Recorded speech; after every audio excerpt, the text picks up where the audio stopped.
पृथ्वी news, नवा ध्यास नवे पर्व।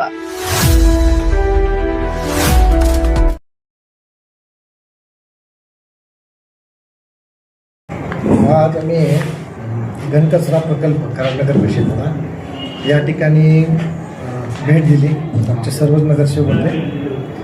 आम्ही त्या ठिकाणी गेल्यानंतर घनकचऱ्याची जी स्वप्न कराड शहरात बघितली होती, म्हणजे काही सुंदर बागेमध्ये जे काही तो प्रकल्प न्यायचा असं कराडकरांनी जी मानसिकता ठेवली होती आणि त्या दृष्टीनं कराडकरांनी खरं तर सहकार्य करून आत्तापर्यंत स्वच्छ सर्वेक्षणमध्ये बक्षीस मिळवलं असेल आणि ओलासुका वेगळा करून देण्यामध्ये जे काही कार्य केलं असेल त्याच्यामुळे पुढे गेलो होतो। पण आज घनकचरा प्रकल्पावरती गेल्यानंतर प्रकल्प पूर्णतः बंद अवस्थेत आहे असं आमची मानसिकता झाली। त्याच ठिकाणी कचरा डेपो जो आम्ही पूर्वी मायनिंग करून असेल किंवा नंतरच्या प्रक्रिया केंद्र चालू ठेवून तो पूर्णतः नष्ट नव्हता, पण तो नष्ट करण्याचं काम व्यवस्थित चालू होतं। काही काळात तो व्हायला पाहिजे होता, असं न होता प्रशासन काळामध्ये किंवा अलीकडच्या काळामध्ये सुद्धा नुसतं प्रशासनाला तर जबाबदार करत नाही, अलीकडच्या सत्ताधाऱ्यांनी सुद्धा त्यामध्ये लक्ष घालायला पाहिजे।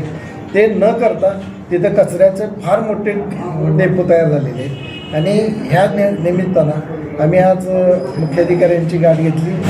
जे काही कचरा डेपोवरती प्रशासन काळामध्ये रस्ते झालेत असं दाखवण्यात आलेले त्याचे ठराव आम्ही सीओना दिलेले आहेत आणि ते रस्त्यांची खऱ्या अर्थानं काय रस्ते झाले नाही झाले याच्या संदर्भात त्यांच्याकडे माहिती घेतो आहे। त्याचप्रमाणे त्या ठिकाणी एक वृक्ष लावणे, लाल माती टाकणे आणि सुशोभीकरण करणे अशा प्रकारचं 1,81,466 रुपयाचं जे काही काम प्रशासनानं केलं आहे असं समजतं आहे। तर ते आम्हाला तिथं गेल्यानंतर कुठेही दिसलं नाही। सोबत असलेल्या अधिकाऱ्यांना प्रश्न विचारले असता त्यांनाही त्या बाबतीत सांगता आलं नाही आणि त्यामुळं आज आम्ही मुख्याधिकाऱ्यांना तिन्ही बाबतीचं निवेदन दिलेलं आहे।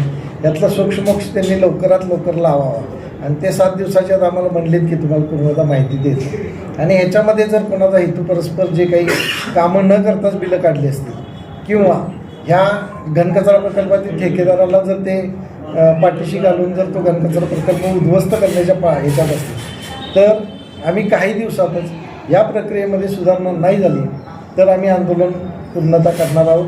आणि ते आम्ही नुसतं बोलत नाही आहे, तर तुम्हाला एक प्रक्रियेत येताना दिसेल की आम्ही वारंवार इशारे देतो, प्रत्येक गोष्टीचा वेगळा इशारा देतो आहे। आज त्यांनी BPCLच्या बाबतीत आम्ही जो इशारा दिला होता अन्यथा आम्ही बोंबाबोंब आंदोलन करू। त्यांनी मिटिंग लावली, पण मिटिंग लावण्याचं त्यांचं टायमिंग आणि घेण्याचं टायमिंग हे फार वेगळं आहे। तरीसुद्धा आम्ही सहकार्य म्हणून त्या मिटिंगला हजर राहतो आहे, कारण हा गावाचा विषय आहे, तिथं विरोध करायचा नाही। आम्ही तिथं जाऊन सहकार्याची भूमिका ठेवू। पण सत्ताधाऱ्यांनी आता लक्षात ठेवावं, आता वेळ न दवडता कराड शहरानं ज्या विश्वासानं निवडून दिली त्या विश्वासानं त्यांनी काम करायला सुरुवात करावी, अन्यथा तो लोकांचा विश्वासघात झाला असं म्हणावं लागेल। एकूण किती रस्ते त्या ठिकाणी ठराव झाले तर त्या ठिकाणी 6 झाले, त्यातला एक आम्हाला दिसला।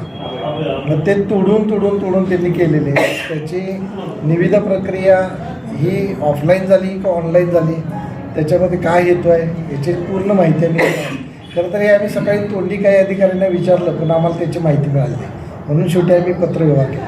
तर तुमची पुढची पाळी काय असेल? तुम्हाला जर आता योग्य न्याय नाही मिळाला तर तुमची पुढची आम्ही कलेक्टरकडे दाद मागू। या बाबतीत आम्ही आमदार साहेबांशी बोललेलं आहे।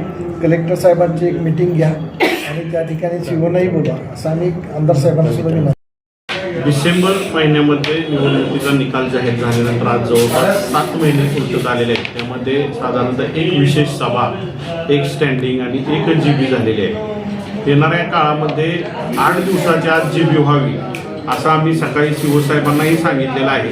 त्यामुळे 8 दिवसाच्या आत GB जर झाली नाही तर आम्हाला वेगळा काहीतरी पवित्रा घ्यावा लागेल, कदाचित आंदोलनाचाही पवित्रा घ्यावा लागेल।